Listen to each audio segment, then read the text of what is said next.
That is the right response. Hello, world. What is up? Welcome to Build. I'm your host, Matt Forte. We're here live at the Build Studio in New York City, and our next guest has been on the show a couple of times, and we could not be more thrilled to have him back. Now, last night, we got our first chance to see him as host of America's Got Talent, The Champions, and this Thursday, the fantastic Brooklyn Nine-Nine makes its triumphant return for Season 6. Here to tell us all about it, the one, the only Terry Crews is in the building, folks. How about that, huh?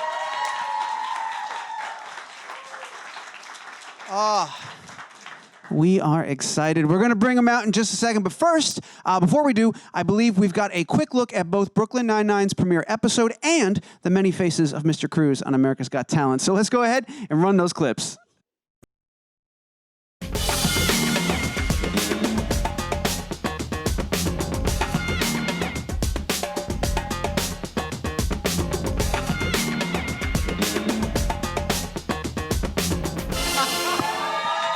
Ladies and gentlemen, Terry Crews right here. Come on. What's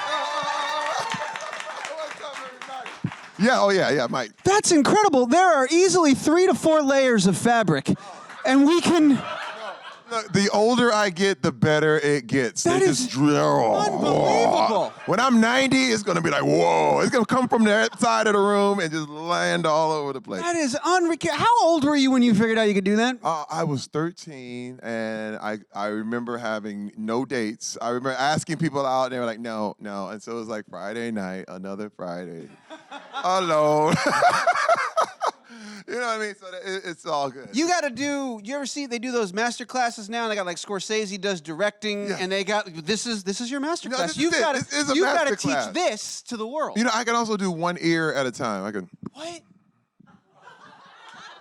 I'm free. You know, my tongue is gigantic. I am a real freak of nature. I'm just trying to tell you, it's all crazy. And we freaking love you. I wouldn't change a thing, Terry. I wouldn't change a thing. I'm weird and I love it. Oh, we love it. We love it so much. Congratulations. What an incredible week for you. We had this last night. Later this week, Brooklyn is coming on Thursday, is back. What is it like to be T. Crews right now, man? What is it like to be you? Oh, man. You know what? I have to say, man, this is more than I could have ever asked or thought. I'm going to tell you, I'm a little kid from Flint, Michigan. That's right, I'm still a little kid.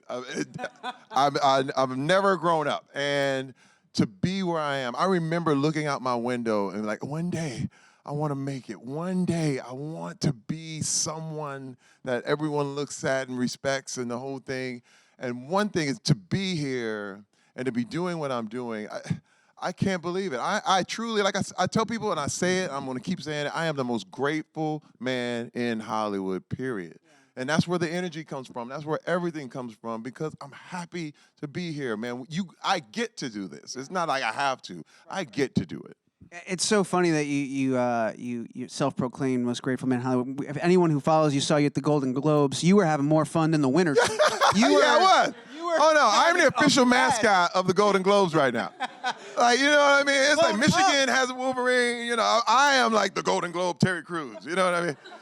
I had a ball. This is the thing. I didn't know I was going until 5 o'clock p.m. the day before because I was getting ready to do this press tour and the whole thing. They were like, look, NBC really wants you there. Please come. I was like, oh, my God. Okay, what am I going to wear? And then when I got there, I was like, oh, this is it's the best show ever.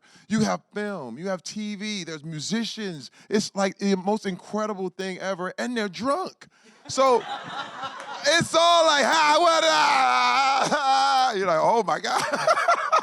Everybody give out the mints. That's what I'm saying. That's good. But it's so cool because everybody's laid back and it's wonderful and it feels like a family reunion.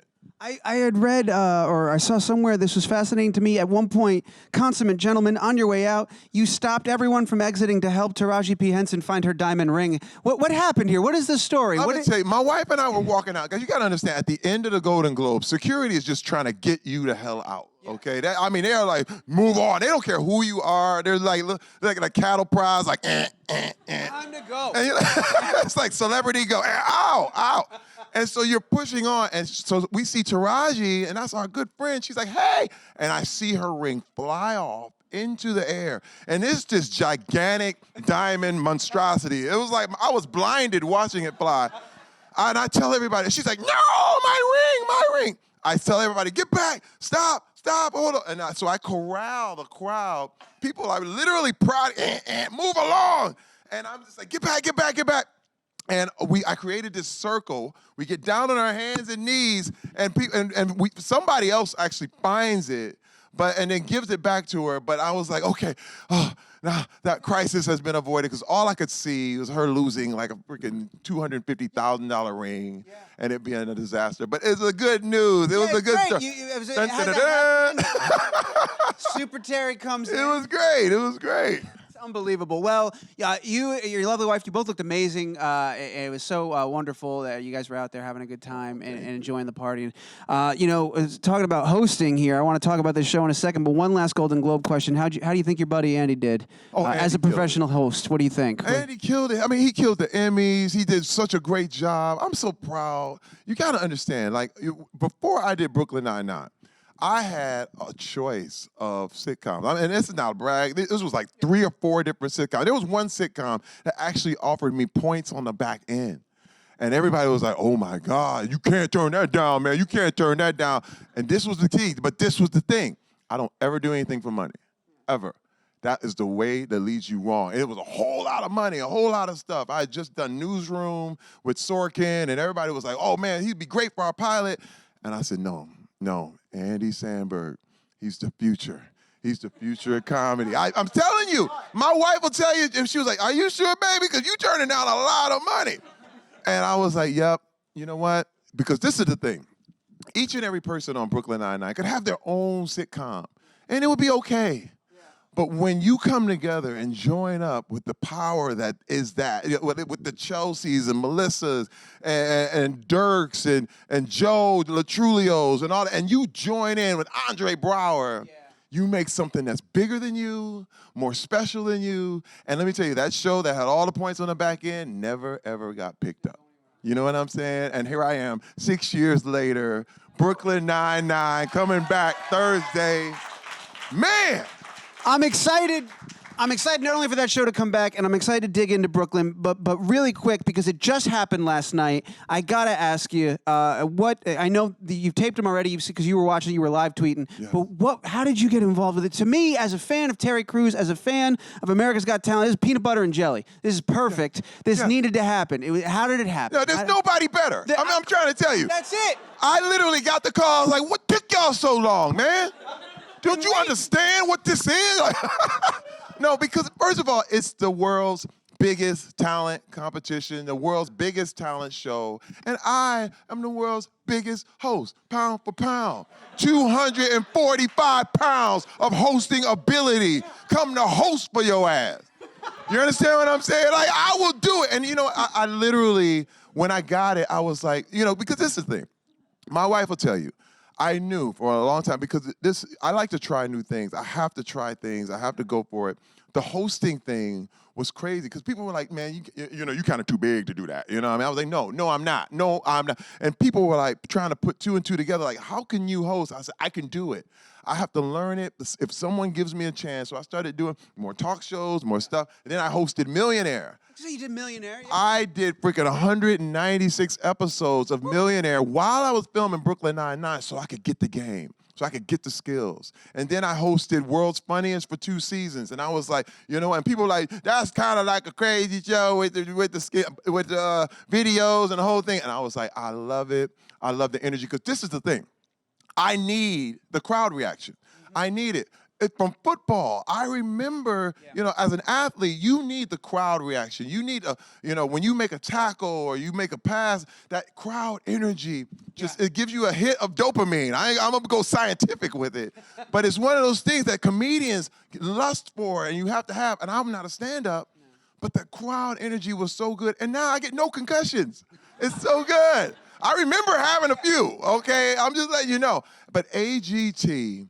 Man, when I walked out there and I saw Simon, Heidi, Mel, and Howie all sitting there, and my family and I sit, and we used to love watching all those shows all together. Yeah. And now I'm hosting it. Wild. Dude, again, it's not lost on me. And you know what? And I tell everybody this, talent is not enough. First of all, it ain't that I'm the most talented guy in the world. Truly, I'm not. There are people way more talented than I am. But what's really good is that when you team up with the right team, when you have the right people that are beside you that make you more amazing, it's always that thing. You know what I mean? I don't mind being Scottie Pippen. You understand what I mean?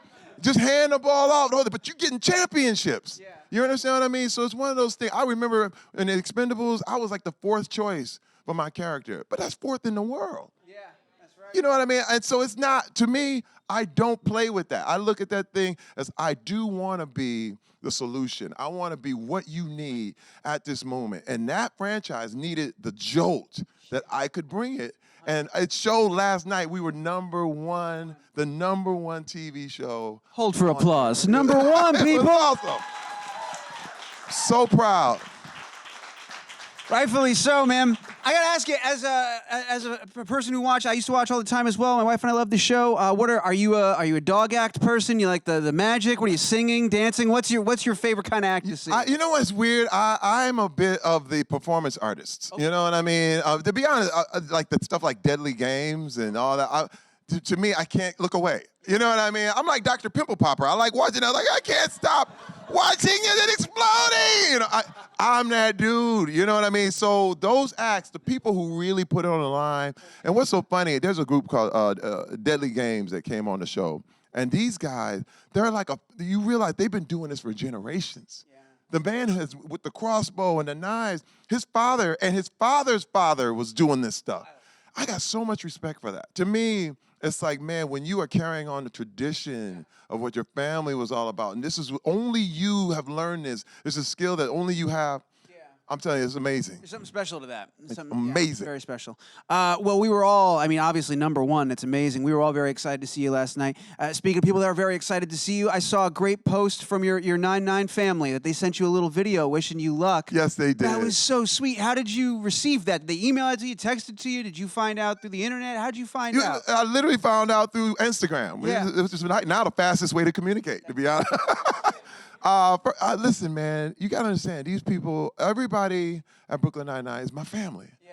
You know, my little brothers and sisters, you know what I'm saying? Andre is like my big brother. You know, we sit and talk, and, you know, it's wild because when we started, there were people they weren't married, they didn't have kids, but now there's marriages and kids, and you really know these people and you trust them. And the first thing is, Brooklyn Nine-Nine is a safe place. And this is what I mean. What I mean by a safe place is that when we do comedy, I've been places where you try a joke and they go, "Hey man, oh come on." And all of a sudden you don't do a joke anymore. You don't try anything anymore. All judgment stops creativity. Yeah. No one judges each other. We go for it. And if it doesn't work, we're like, "Hey man, let's try another thing." Yeah. And I was like, man, this is why the show is so funny. And another reason is that when you look at comedy itself, comedy that's mean or at someone else's expense is very easy to do. It's so easy to play. Like, man, look at your head and your ears and look at your eyes and look at you and everybody will laugh, but you'll be a little bit dirtier. You know what I mean? Yeah. One thing is so hard to make a show and make comedy that's clean and very, very funny. Yeah. Just watching Carol Burnett at the Golden Globes, and you realize, man, that's a lost art right now. Yeah. You know what I mean? Like, there's a reason why she's an icon. And then there's another reason why some people are here today and gone tomorrow. You know what I mean? And, you know, no matter how many motherfuckers you say, you know, I mean, that's all of a sudden that gets to be like, now you got to come with something. Right. And what I love about our show is that it's never at anyone else's expense. It's really, we have to dig deep. We have to work extra hard to make you laugh. And it makes it worth it. This is why we're here. Another thing the show's always done well is not only is it not at anybody else's expense, is it very funny, but also even if it wasn't a full episode like Moo Moo or Show Me Going, it would always find a way to throw in a line or have a point of view and say something about our broken societal issues and things like that, and make a comment and not be afraid to make that comment and do it in a really clever way. Is there something that stands out or a moment you're proud of on that show? Wow, there's so many. Yeah. There's so many. We actually have a Me Too episode that's coming up that addresses this. But this is the thing. You don't want to turn into preacher. You don't want to be preachy. You don't want it to be. But this is the deal. People are not perfect. And it's not that we don't acknowledge the imperfections of people and make like the world is like, whatever. Like everybody's perfect and it's all good or all white. Like Friends, we don't do that. Again, I know there's a lot of Friends people out there, but that's not New York, and that's not real life. Ain't real life. But what I'm saying is, we see problems and address it right then and there. I remember there was one time where Andy was able to just buy a bunch of buy a bunch of guns and weapons. And he's like, oh my God, America's broken. Yeah, exactly. And then the joke is over. That's it. But those little acknowledgments of, wait a minute, you just crossed the boundary. You stepped on me. That's toxic right there. That's just and again, the whole thing is not to be perfect, but to be faithful in showing how reality is and the results of these actions. I think that's the best way to do it. You don't just leave it to play. You have to show how things end up. Was you mentioned that you guys are doing a Me Too episode coming up, being such an incredible advocate and a vocal member of the Me Too movement. Was that something you had suggested or brought to the team? Or like, guys, we're so good at tackling these things? Or did they, because it's so prevalent and because everyone's talking about it, the writers latched onto it and they're like, we should say something about this as well? I had to say nothing. They were already on it. They were already on it. But remember, when I say it's a safe place, this is the second reason why it was a safe place. The reason I was able to come forward is I also knew the climate in which I worked. They were totally accepting. Let me tell you, they actually gave me the encouragement to say what I said and tell my story. They were like, Terry, this is wrong. We're with you. And you know, it's funny because you go to other places and someone wants to talk and all of a sudden everybody's like, okay, cut her out. You are now behind enemy lines. You understand what I'm saying? And let me tell you something. You got to understand something. This is another reason why I'm so grateful. Last year, Hollywood was over. It was over. I told my wife, I went home and I said, hey, babe, you know, after those tweets, after I put everything out, because, you know, we tried to work with these guys. Yeah. Like, I literally went to them. People are like, well, why are you saying something now? No, we said something to them then, right then. And they were like, well, he's going to work tomorrow. I said, how is he going to work? How are you going to continue to employ this predator? And they were like, well, you know what?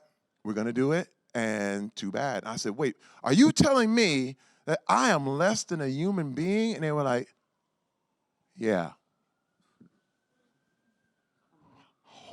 I said, how can you do this? I'm literally talking to the president, the head of the agency. And I'm like, you really are going to do this, man? He was like, do what you got to do, Terry. I was like, okay. You know what?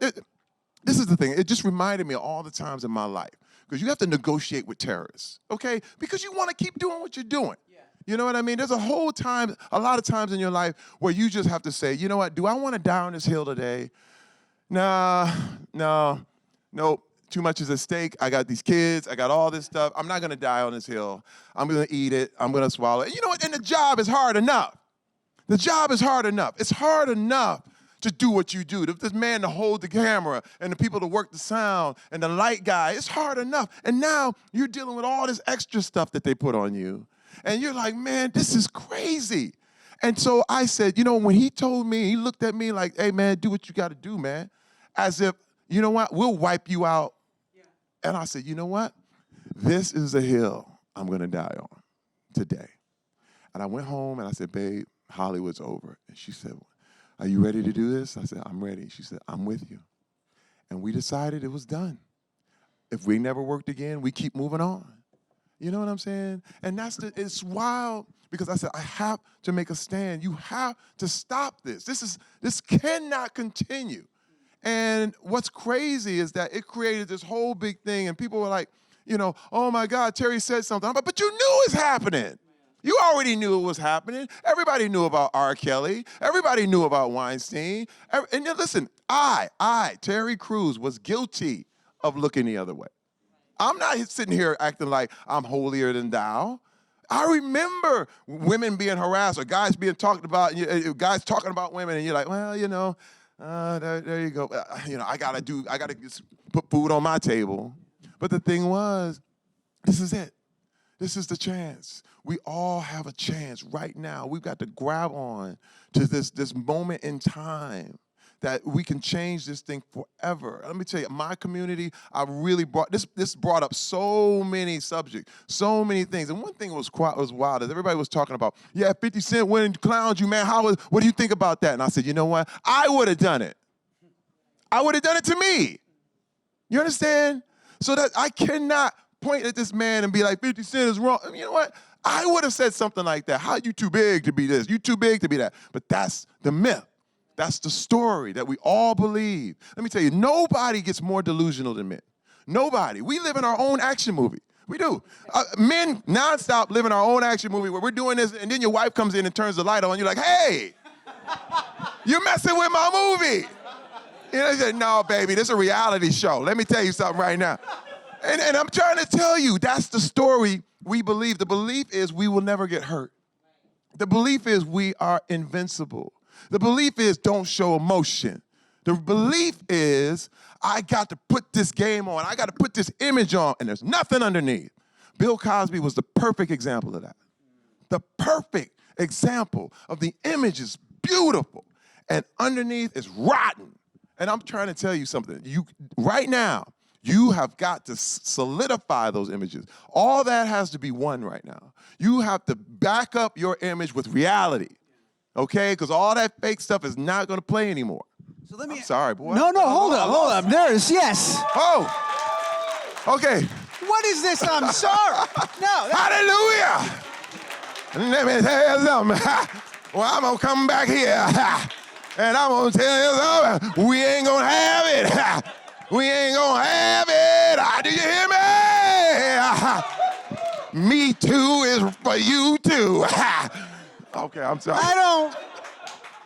Yes, I don't know who that apology was for, but I appreciate it. You didn't have to. That is unnecessary.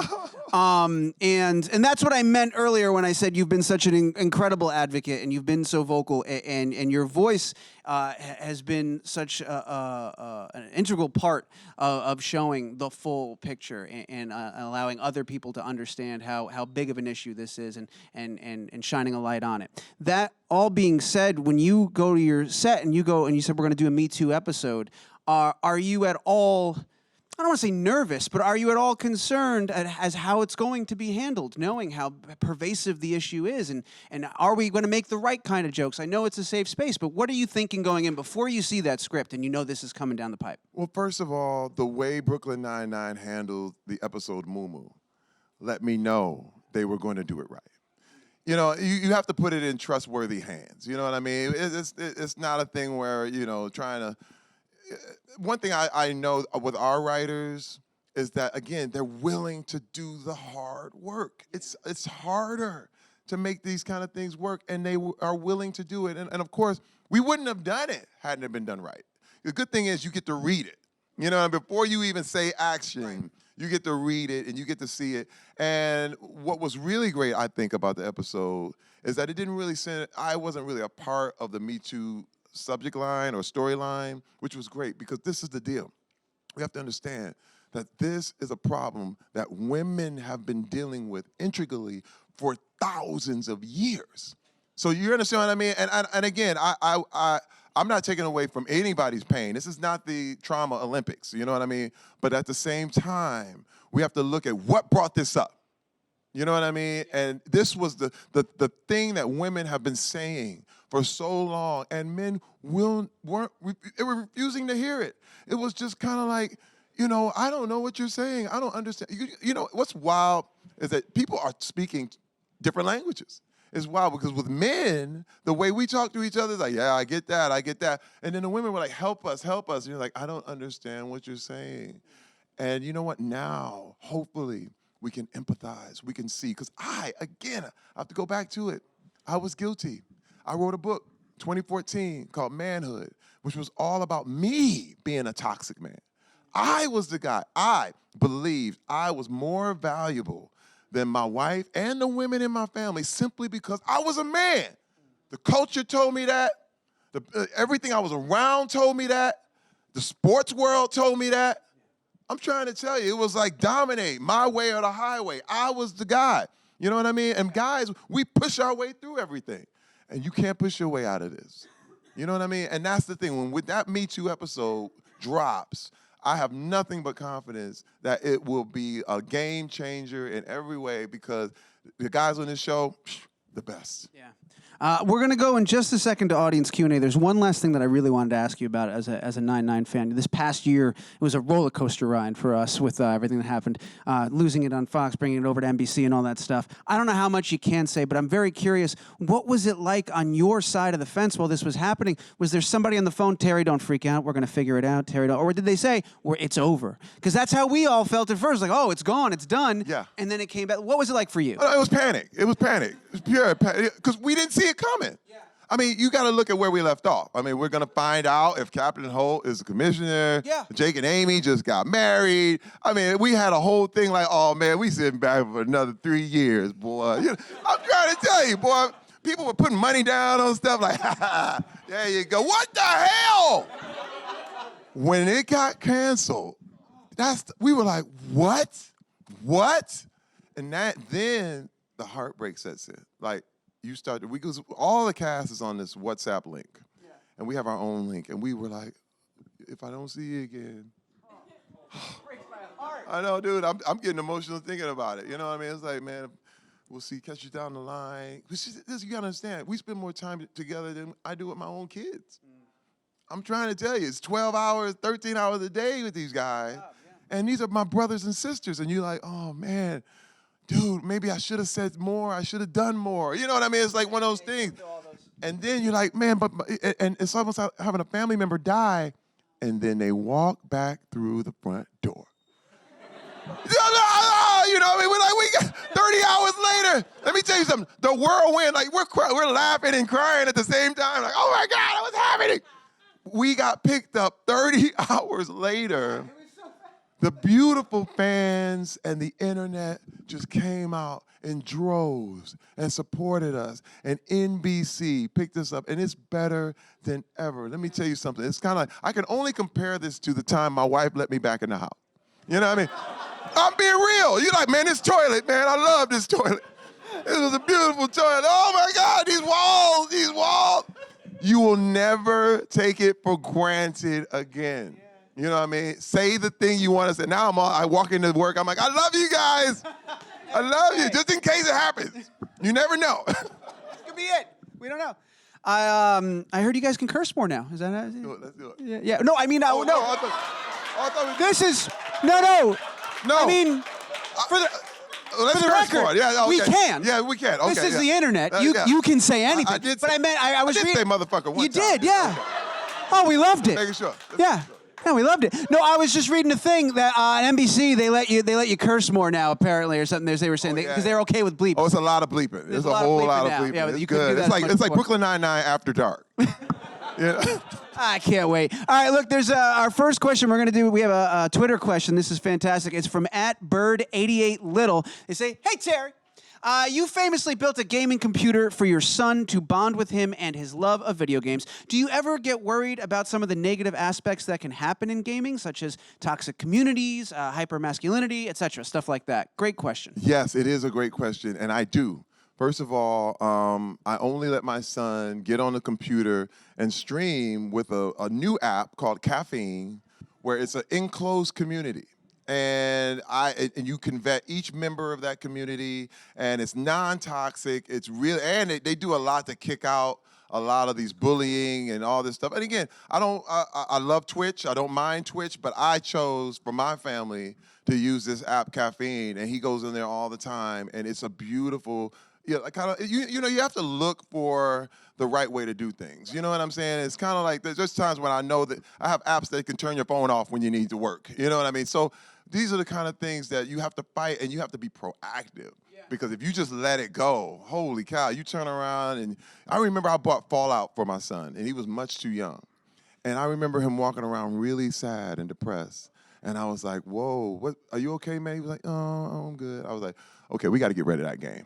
You know what I mean? Like, literally, it's Fallout. You know what I mean? The baby dies in the beginning. He's like, oh. I was like, how old? Okay. If you don't mind me asking, how old was your son at the time when you bought the? Oh, at the time, he was about 10 years old. He's 10. And he's 13 now. All right, that's He's a little. He's getting a little more. He's a little. He can handle it. But I remember taking my son to see Iron Man 3. Yeah. When he was a little boy, and he was over there shaking, and I wrote this in my book. And I was like, hey man, are you okay? He was like, I'm okay. And I was like, hey man, is this too much? And he was like, no, I'm okay. I said, listen. I took him out of the theater, and we actually sat and I looked at him. I said, hey, man, would you rather be doing something else? Would you like to go home and go swimming? He was like, yeah, Dad. And I went, that's good, man. The fact that he could admit that to me without playing that whole, I'm a man, I can take it. I was like, let's go swimming. Yeah. And you know what? He'll see Iron Man 3 when he's ready. You know what I mean? It's all good. That's not even a good one anyway, honestly. Yeah, that's not even, it's not, no, it's not the, oh, we gotta sit here and talk about like it's the best one. Oh, we being real in here, boy. It's the internet, y'all. That's right. We can say whatever we want to say. That was a great question. We got a couple questions from the audience. 4, in fact. That's fantastic. Our first one's going to come from right over section this way. Who's got a microphone? Oh, it's you. Hey, what's up? Hey, Usually, he had a mic. He knew he had a mic. When I get lost in that, my savior, somebody will have a microphone and they'll be very eager. And you were waiting for. That's on me. That's on me. I'm sorry. Oh, okay. It is your time, sir. Go right ahead, please. Terry, I'm Markel. Nice to meet you. Oh, nice to meet you. Big fan. Your book changed my life as a black male. Thank you. I wanted to ask you, you're just a ball of energy, and I feel like you're such a role model for me. And I think one of the things I struggle with is trying to figure out sort of what projects come my way to say no to, and to try to get out of my own way, because sometimes you can be your own worst enemy. Yep. So I just wanted to ask, like, how do you do that? Let me tell you, it's funny. I had a talk today with Maria Shriver earlier. She wrote a book about journaling, and most men don't do it, and I do it. Like when writing my book, things got really clear. You know what I'm saying?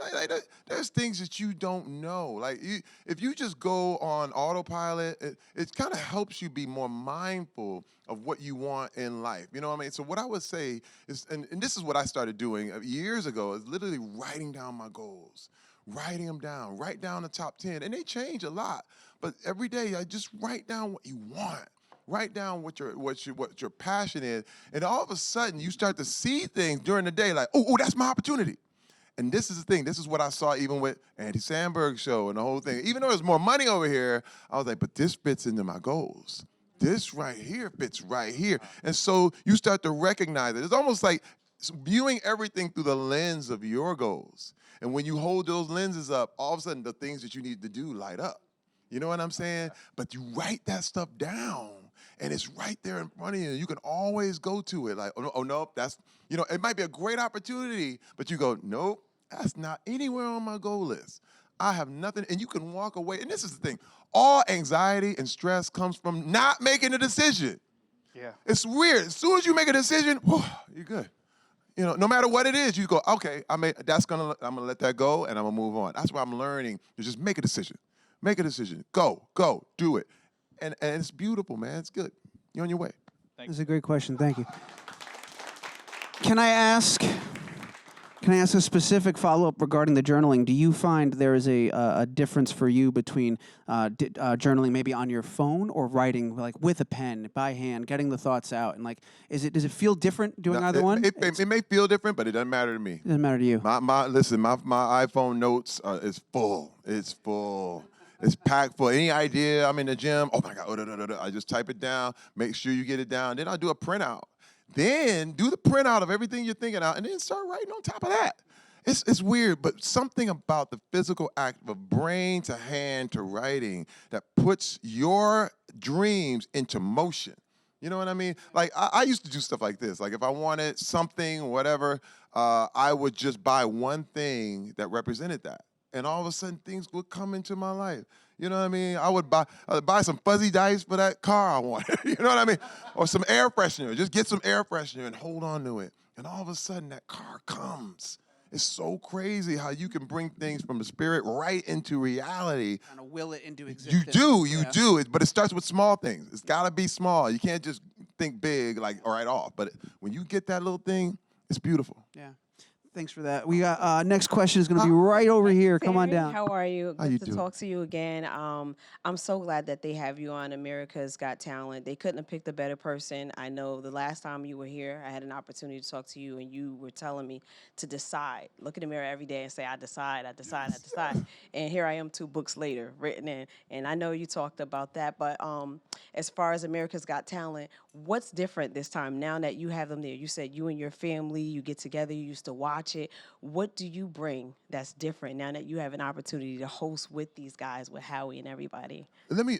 I can speak. I only speak for me as the host. I know Tyra was there, Nick was there, and I love them. Okay, but for me, the fact that I am the first person they meet on the way out on the stage, and the first person they see when they're done performing. I am escorting their dreams. Right. You understand what I mean? I am their dreams bodyguard. Okay. All right. You understand what I mean? Right. I am Safest making dreams in the sure world. that they are well taken care of because it's that gentle, it's that fragile. If they have a bad experience with me and then they go out there, it's going to be horrible. So I always make sure I believe in you. Let me tell you something, and this is so amazing. There's this guy named Uzair. He was on a ladder a few years ago and fell off the ladder in front of everybody. Broke his ankle in front of the whole world. He came back to do the champions, first of all. And I was looking at him like, oh my God. And he looked at me and as if, like I knew if I gave him any sense of like, are you gonna do it again? He could instantly crack. So I said, you're gonna do this, man. I'm with you, brother. I believe you. He said, I'm with you. He says, Terry, I feel you. I feel you. And we were back there literally holding hands. And this wasn't on camera or nothing. And I said, you can do this. You can do this. And I knew it, but I know what it means to have to do something. Like, I know what it means to be like, if I don't do this, I can't live. And this man walked out there and did the same thing he wanted to do, crushed it. And then I asked him when he got down and came to me. And I said, man, you did it, you did it. I gave him the biggest hug. I was like, dude, you did it. What was the difference? He said, Terry, I was present. I was present, Terry. Man, I get emotional. Think about it, man. He said, I was present. And he said, I wasn't out there. I was in here. And let me tell you something. That was a lesson that I learned, that I said, you must always be in the moment. Like even right now, I'm in this moment. Don't try to think about tomorrow. Don't think about yesterday. But man, as long as you're taking care of right now, everything will be okay. Woo! I'm trying to tell you, I was telling people that for weeks after, and that's why I'm telling it now. This is so inspirational. I'm a guardian of these guys' dreams, and that's the way I see it, and that's the difference between, from the old whatever, America's Got Talent to what it is right now. Is that I am going to take care of the people who end up on this You're show. bringing to this show. That's what I bring. That's that little Terry Spice. That's the, yeah. Yeah, they're all great. Thank you. We got 2 more. We're going to take them. But I got to ask you real quick. This has always bugged me. When you get to the end, and as a part of all of these shows, and you reveal the results, is there some kind of clock that's telling you how long to pause before you say who it is? Are you just feeling that out in the moment? What is going on there? Oh no, it's so wild because there's so many people in your face and the whole thing. And then you got a stage manager who's got his hand up, and then he'll drop it. And that's he'll when go, you if you don't get it right, man, because the pressure's on you now. You're like, and Billy oh God.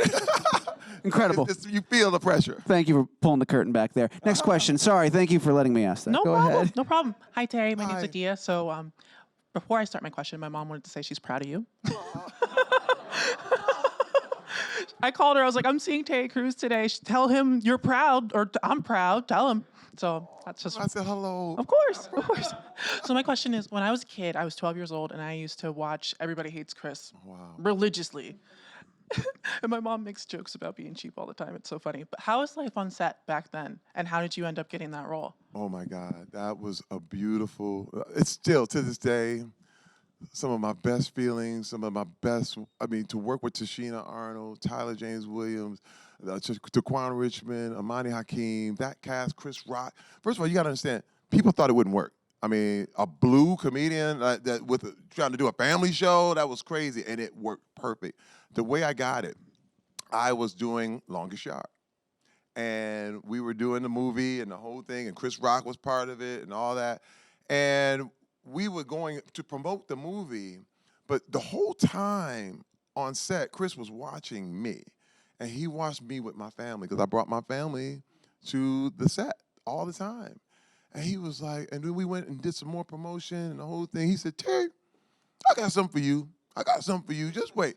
And I was like, oh, cool. And I went home a couple weeks later, and there was a script just coming out of the blue. And they opened it up. I cracked up at the title. You have to understand, Everybody Loves Raymond was the biggest show on TV. And I opened up the thing. I was like, Everybody Hates Chris. Oh, that's hilarious. And let me tell you, it took off. It took off from there. And I was the first person hired. I remember going in, first person hired on the show. And I remember they were still trying to figure out who the mom was going to be and the whole thing. And I couldn't believe it. I was like, because I always wanted to do movies. And I was like, I'm going to be a movie star. I'm going to do this. And my wife was like, you get some of that TV money, baby. For real. She was like, TV is where it's at. And it was true. Right now, I'm so proud because TV is where it's at. You know what I mean? Some of my most satisfying performances and shows and entertainment is on television right now. And Everybody Hates Chris was as special to me as it was to everybody else out there. Thank you. Thank you so much. Thank you for that question. We got one more. Fantastic. We got time for one more question, and it's going to be right over here. Come on down. What's Mr. Cruz, how are you? Hi. How you doing? Good, you? So I was wondering, for your previous role, like you played Julius as Everybody Hates Chris, like how does that lead you to become like a bigger, better, and stronger person to the sergeant and to like your role as like in America's Got Talent as the judge? Well, I'm gonna tell you this. That's a good point. Doing Everybody Hates Chris. Remember, there's just very few images of a black dad. Right. That let me tell you, I had people come to me and they were like, let me tell you something. Oh man, I'm gonna tell you the story. It breaks my heart all the time. I took my son to Toys R Us, back when Toys R Us was in Times Square, the whole thing. And we were Christmas time and I was buying them all these presents and the whole thing. And I remember we came out with a lot of toys and putting them in the car, and there was this young man and he was looking at my son. He was like, that's your dad? That's your dad? And he was like, man, I wish I had a dad like that. And I overheard it, and I was like, what? He was like, man, I can't believe this, man. And I said, man, and again, I couldn't overstep my bounds and be like, I'm going to take care of you and this and that, because that's a whole other thing. But then I realized the power of who I was as a black man in real life and a black man on television, because you've been told a whole nother thing. People were watching videos and it was all pimp culture and it was all this, and they were like, all black people want to do this. All black people, and then they see one man who loves his family and is willing to sacrifice day in and day out for his kids. And I want to do the same thing on Brooklyn Nine-Nine. Here I am, a black man, married, who loves his daughters and doesn't treat his daughters as if they're some kind of, like, man, I wish I had a son. Right. And he's proud of the fact that they're women and that they are going to rule the world. And you know what I mean? And let me tell you, it's so valuable, and it's just one of those things where Sidney Poitier said, art and entertainment, it does not solve problems. It doesn't. This is where people get mixed up. It doesn't solve problems. But it highlights them, it underlines them, it makes the problems clear so that now you can make a decision. So, because what happens is people think, well, we need a show that does this. Okay, problem solved. No, doesn't work that way. That's the gap. And so solving the problem is up to you. But the art highlights it and shows it. And when people saw me, they were like, I never saw that. And, with great guys like on Good Times, John Amos, and good character. And this is the thing, what makes my heart break is Bill Cosby. Bill Cosby. I have a children's book that I wrote that is coming out simply because I literally cannot look at Fat Albert anymore. One of the things that I grew up on.